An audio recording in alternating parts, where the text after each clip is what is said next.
샬롬. 하나님께서 오늘도 저와 여러분들과 함께 계십니다. 하나님의 자녀의 권세를 충만하게 누리는 저와 여러분들이 되기를 바랍니다. 오늘 하나님께서 우리에게 주시는 말씀은 사사기서 제10장 10절에서 18절까지는 말씀입니다. 누구든지 예수님 안에 계시다면 하나님의 자녀의 권세를 가진 사람입니다. 하나님의 자녀의 권세는 대단한 것입니다. 세상이 우리를 만만하게 볼 수 없는 이유는 우리 안에 주님이 계시기 때문입니다. 또 영적 세계에서 사탄이 우리를 만만하게 볼 수 없는 이유 또한 우리 안에 주님이 계시고 우리가 하나님의 자녀라고 하는 영적 신분을 가졌기 때문입니다. 여러분, 그 권세를 충만하게 누리시기를 바랍니다. 우리가 세상에서 이렇게 믿음을 지키며 당당하게 권세 있게 살 수 있는 것은 다른 게 아닙니다. 하나님이 우리 아버지가 되시고 언제나 하나님께서 임마누엘 우리와 함께 계시기 때문입니다. 우리는 연약합니다. 우리는 부족합니다. 그러나 우리와 함께 계신 우리 하나님은 전능하시며 강하십니다. 따라서 하나님과의 관계가 충만하면 세상은 우리를 함부로 못합니다. 사탄은 우리를 함부로 흔들지 못합니다. 그런데 믿음이 빈약해지고 믿음이 메마르게 되며 세상이 하나님의 자녀를 만만하게 봅니다. 사탄이 우습게 봅니다. 그래서 치근덕거리고 흔들어보고 건드려보고 온갖 여러 가지 시험으로 하나님의 백성들을 불편하게 만듭니다. 여러분, 저와 여러분들의 믿음을 점검하시기를 바랍니다. 하나님 말씀과 기도를 통해서 충만한 믿음으로 하나님과의 관계가 언제나 친밀할 때 저와 여러분들은 제대로 하나님의 자녀의 권세를 이 땅에서 누리며 살 수 있음을 믿습니다. 오늘 본문에 보니까 이스라엘 백성들이 하나님을 버리고 온갖 잡신 우상들을 섬기게 되면서 세상이 이스라엘을 만만하게 보잖아요. 그래서 블레셋과 이 암몬 자손이 치고 들어와서 무려 18년 동안이나 압제했다 그랬습니다. 어제 압제라고 하는 표현을 여러분들에게 어떤 의미인지를 설명해 드렸죠.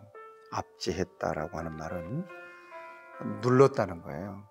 야차할이라고 하는 말은 막 짓눌렀다는 것입니다. 괴롭게.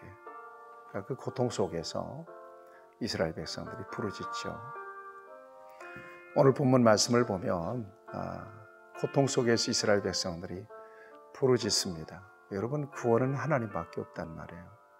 결국 하나님께 구원의 손을 펼칠 수밖에 없는 인생이 하나님을 그렇게 무시하고 하나님을 버리고 하나님 앞에서 악을 행합니다. 결국 하나님의 도움으로 살아야 될 사람이 그렇습니다. 다시 말씀드립니다. 저와 여러분들의 삶 가운데서는 이 사사기의 사이클이 통하지 않기를 바랍니다. 언제나 충만한 가운데서 하나님의 주권을 철저하게 인정하고 하나님을 바라보시고 하나님을 의지하시는, 그래서 하나님의 도움을 힘입어서 우리의 남은 삶을 살고 하나님 앞에 영광스럽게 설 때까지 승리하시는 여러분들이 되시길 바랍니다. 자, 오늘 본문 10절 말씀을 보세요. 이스라엘 자손이 여호와께 부르짖어 이르되 우리가 우리 하나님을 버리고 바알들을 섬김으로 주께 범죄하였나이다. 뭐 하는 것입니까? 회개하는 것입니다. 회개. 하나님과의 관계를 친밀하게 유지할 수 있는 비결이 믿음이라 그랬습니다. 믿음은 언제 소진되는가 하면 이 세상으로 우리의 마음이 치우칠 때입니다. 사탄의 미혹을 받아서 점점 세상으로 나아갈 때 저와 여러분들의 믿음은 소진되는 것이거든요. 그래서 하나님과의 관계가 멀어져요. 여러 가지 하나님과의 관계 속에서 영적 장애물들이 생깁니다. 그 멀어진 관계를 좁히고 여러 가지 영적 장애물들을 제거할 수 있는 유일한 방법은 회개하고 하나님 앞에 돌아서는 길밖에는 없습니다. 그런데 여러분 아십니까? 일생에 있어서 회개는 진정한 회개는 단회적인 거예요. 이걸 헬라어에서는 메타노이아라고 그럽니다. 완전히 하나님께로 돌이키는 거예요. 영적인 삶을 살아가는 것이죠. 이것이 바로 메타노이아입니다. 이건 구원과 관련이 있습니다. 저와 여러분들은 예수님 안에 있다면 이 메타노이아, 진정으로 회심하고 회개하고 하나님 앞에 돌아선 사람들이죠. 그런가 하면 믿음 안에서 사는 동안에 여러 가지 크고 작은 실수와 과오와 죄를 저지르기도 해요. 우리의 본성적으로 연약하기 때문에.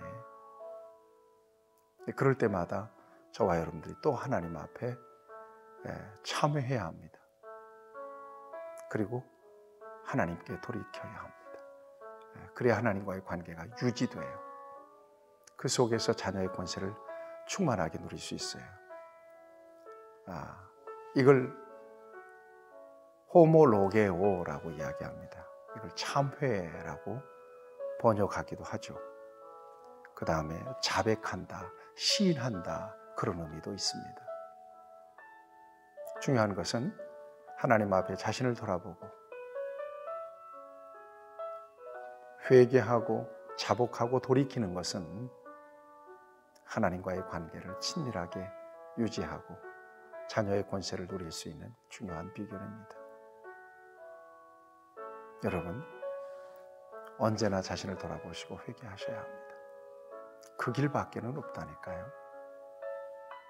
이스라엘 백성들이 회개합니다. 그러자 하나님께서는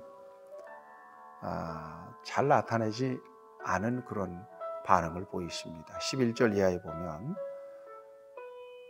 내가 너희를 구원하기를 이제까지 얼마나 애쓰고 힘썼는지 과거를 돌아보게 하십니다. 그리고 하나님께서 허락하신 이 구원을 다시 생각해 보게 합니다. 이랬음에도 불구하고 너희가 나를 버렸다.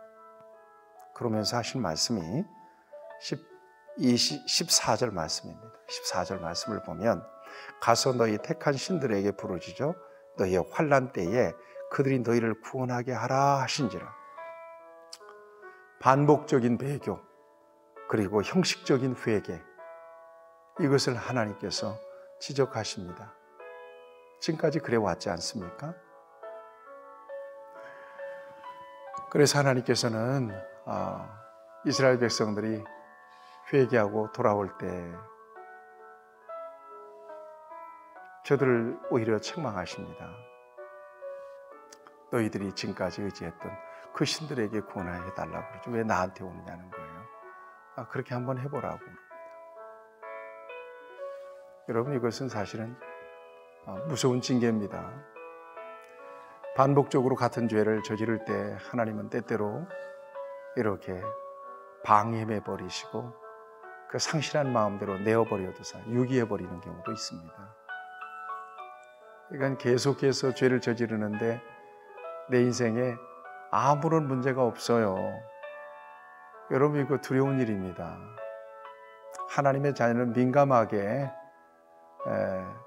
여러 가지 그 범죄하고 잘못 행할 때는 어떤 브레이크가 걸리고 또 고난도 와서 다시 하나님 앞에 돌이킬 수 있는 기회를 갖는 게 축복인데 그런 것도 저런 것도 없어요. 그냥 편안하게 잘 사라지는 거예요. 여러분, 이것은 하나님의 무서운 심판입니다. 채찍을 들어서 때리는 것보다도 더 무시무시한 심판인 것을 여러분 기억하셔야 될 것입니다. 하나님께서 이렇게 말씀하시자 이스라엘 백성들이 더 적극적으로 하나님 앞에 회개합니다. 여러분 15절 16절 말씀을 보세요. 우리가 범죄하였나이다. 오늘 우리를 건져주시옵소서. 그러면서 그들이 지금까지 의지하고 섬겼던 우상까지도 다 버립니다. 네. 이 진정한 회개라고 볼 수 있겠죠. 회개는 3단계로 이루어진다. 죄를 알고 죄를 느끼고 그 다음에 죄를 버리는 거예요. 그래서 완전히 하나님께로 유턴하는 거죠. 이게 진정한 회개죠. 지금 이스라엘 백성들이 암몬 자손의 압제로 인하여 그 고통 속에서 하나님 앞에 회개하면서 진정한 모습을 보입니다. 이때에 하나님의 마음이 움직이는 거 있지 않아요? 오늘 16절 말씀입니다. 자기 가운데서 이방신들을 제하여 버리고 여호와를 섬김에 여호와께서 이스라엘의 권고로 말미암아 마음에 근심하시니라. 이스라엘 백성들이 그 고통 속에서 부르짖는 모습을 보면서 하나님께서 고민하기 시작하시는 거죠. 하나님 마음이 움직입니다. 왜 그러실까요? 왜 이렇게 또 약한 모습을 보이시나요? 여러분, 근본적으로 하나님의 자녀를 향하신 하나님의 마음은 사랑이라는 거 아시나요? 저와 여러분들이 연약해서 넘어질 때도 하나님은 언제나 우리를 향하신 긍휼의 마음을 잃어버리지 않으세요.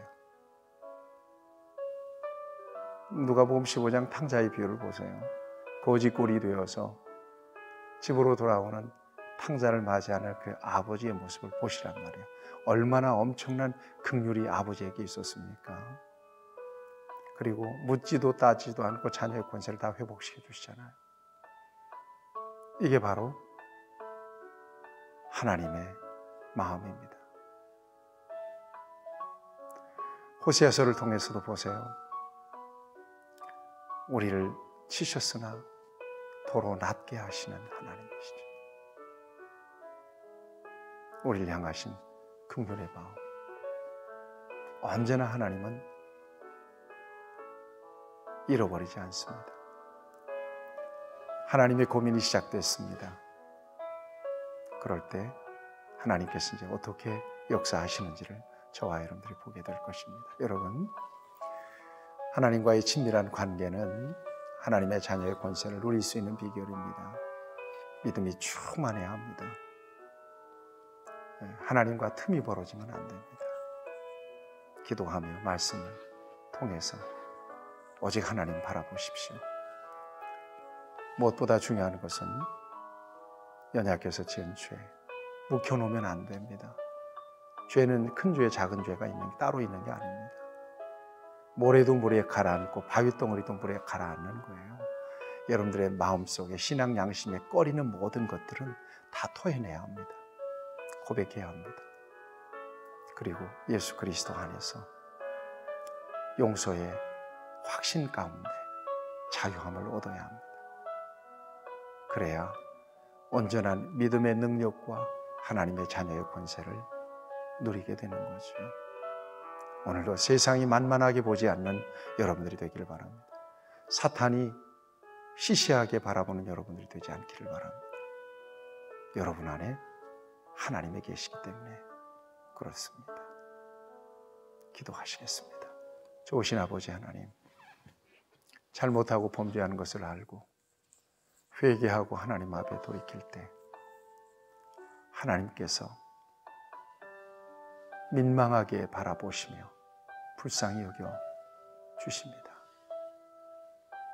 이렇게 우리를 바라보시고 우리를 사랑하시는 하나님으로 인하여 오늘도 믿음 안에서 진정으로 하나님이 기뻐하시는 삶을 살아갈 수가 있음을 고백하오니 언제나 우리를 향하시는 긍휼의 마음을 통해서 우리를 돌보시고 하나님 앞에 서는 순간까지 흔들림이 없는 좌로나 우로나 치우치지 않는 믿음으로 설 수 있도록 우리를 돌보시고 인도해 주시옵소서. 예수님의 이름으로 기도하옵나이다. 아멘. 여러분들 승리하시기를 축복합니다.